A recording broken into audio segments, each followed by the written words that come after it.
Assalamualaikum warahmatullahi wabarakatuh. Kami dari kelompok 2 dengan anggota Elina Ayu Ilmiah, Gerit Mei Apsari, Maisyatus Salimi, Marinda Alfionita, Maulana Sultan, Nungki Ayu Erning Tias, Nurim Dwi Cahyanti, Safira Dina Nadila, Sela Maharani, dan Wahyu Rizky Anissa.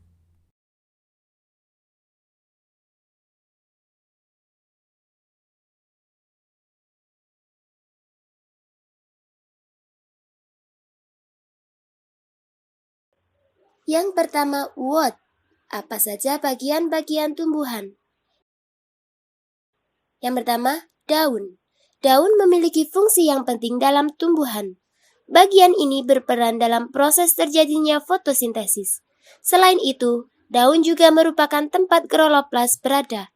Lebih tepatnya berada di bagian belakang daun. Yang kedua, batang. Batang tanaman merupakan tempat tumbuhnya ranting. Bagian tumbuhan ini memiliki fungsi antara lain mengangkut air dan mineral dari akar ke daun, menyalurkan hasil fotosintesis dari daun ke seluruh tubuh, dan sebagai tempat cadangan makanan. Yang ketiga, akar. Akar tanaman terletak di bagian bawah tanaman. Bagian ini biasanya terkubur di dalam media tanam atau tanah. Untuk fungsinya, bagian tumbuhan ini memiliki beberapa fungsi antara lain untuk menopang tanaman dan menyerap zat hara pada tanah. Yang keempat, bunga. Ada tumbuhan yang memiliki bunga dan ada yang tidak. Untuk tumbuhan yang memiliki bunga akan terdiri dari putik, benang sari, tangkai, mahkota, dan kelopak bunga. Dan yang terakhir ada biji. Biji juga dikenal sebagai isi buah. Biasanya biji tumbuhan memiliki peran yang penting, yakni sebagai cikal bakal tanaman baru. Selanjutnya ada where, di mana? Di mana ya letak organ pada bagian tumbuhan dan apa sih fungsinya? Yang pertama, akar. Akar biasanya terletak yang di paling bawah atau di bawah tanah. Akar berfungsi sebagai fondasi tumbuhan agar dapat tumbuh kuat untuk bernafas, menyerap air dan zat hara, serta menyimpan cadangan makanan. Selanjutnya yang kedua ada batang. Batang atau biasanya terletak di tengah-tengah atau badan tumbuhan berfungsi sebagai penegak tumbuhan dan tempat perlintasan air dan zat hara. Selanjutnya yang ketiga yaitu daun. Daun biasanya terletak di batang atau di cabang-cabang batang. Daun merupakan tempat terjadinya proses fotosintesis yang berfungsi sebagai tempat keluar masuknya udara. Kemudian ada bunga. Bunga terletak di bagian daun atau biasanya terletak di ujung batang.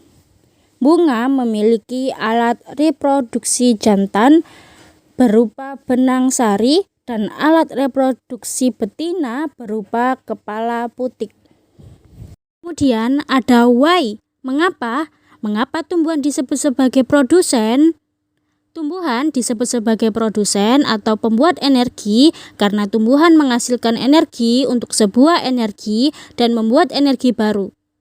Bagian-bagian tumbuhan juga dapat dimanfaatkan dalam kehidupan makhluk hidup lainnya, seperti daun dimanfaatkan untuk sumber pangan hewan herbivora dan sumber pangan bagi manusia.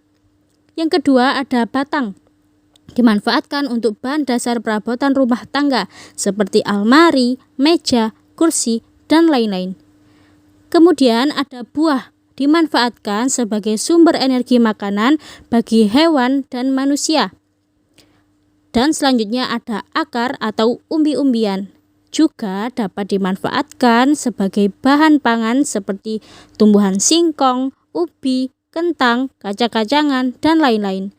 Tumbuhan juga ada yang dimanfaatkan untuk obat-obatan bagi manusia, seperti jahe, lengkuas, kunyit, temulawak.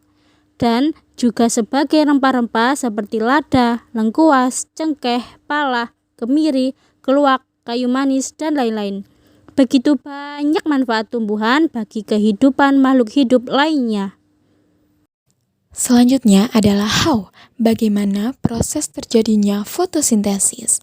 Proses fotosintesis merupakan proses tumbuhan dalam memproduksi makanannya sendiri. Proses fotosintesis melibatkan peran cahaya matahari. Fotosintesis berlangsung dalam kondisi di mana energi cahaya matahari mengalami perubahan energi kimia yang bermanfaat untuk mengubah air, karbon dioksida, dan mineral menjadi oksigen dan senyawa organik. Tempat fotosintesis berlangsung yaitu di daun, tepatnya di sel tumbuhan bernama kloroplas. Sel-sel ini mengandung klorofil. Dalam prosesnya, karbon dioksida di udara masuk melalui stomata di daun. Pada saat yang sama, akar tumbuhan menyerap air dari dalam tanah, kemudian air didistribusikan ke seluruh bagian tumbuhan terutama daun. Di daun, karbon dioksida dan air berproses dengan sinar matahari menghasilkan glukosa, oksigen, dan air. Proses panjang inilah yang disebut dengan proses fotosintesis. Oksigen yang dihasilkan oleh tumbuhan tersebut kemudian didistribusikan ke seluruh tanaman. Oksigen pada tanaman dilepaskan melalui stomata, sementara glukosa akan didistribusikan ke seluruh bagian tumbuhan melalui sel tumbuhan. Oksigen yang dihasilkan tumbuhan tidak hanya dinikmati oleh tumbuhan itu sendiri, melainkan oksigen juga akan lepas ke seluruh lingkungan sekitar dan akan dihirup oleh seluruh makhluk hidup yang ada di dunia.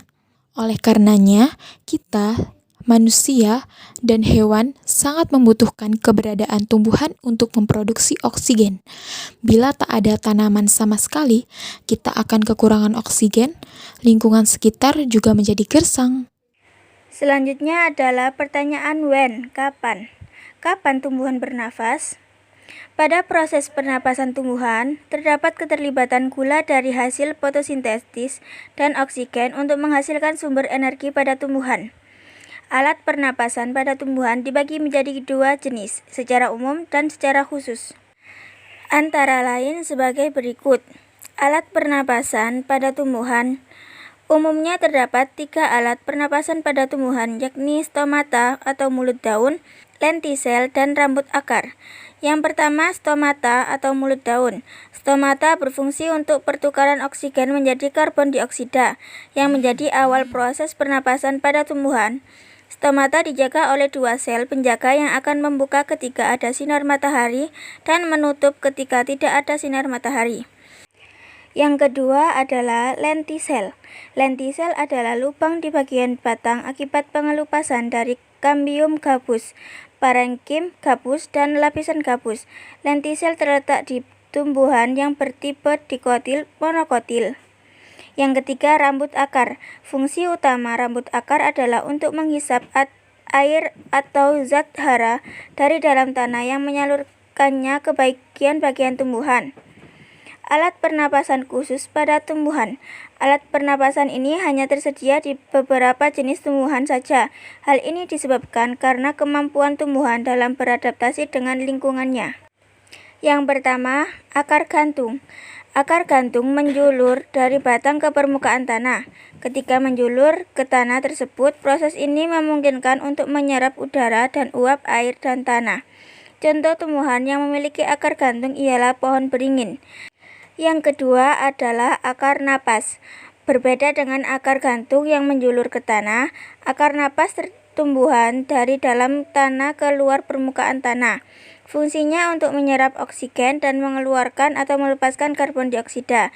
Contoh tumbuhan yang memiliki akar napas adalah bakau. Yang ketiga, rongga udara. Rongga udara merupakan tumbuhan yang memiliki batang yang berongga.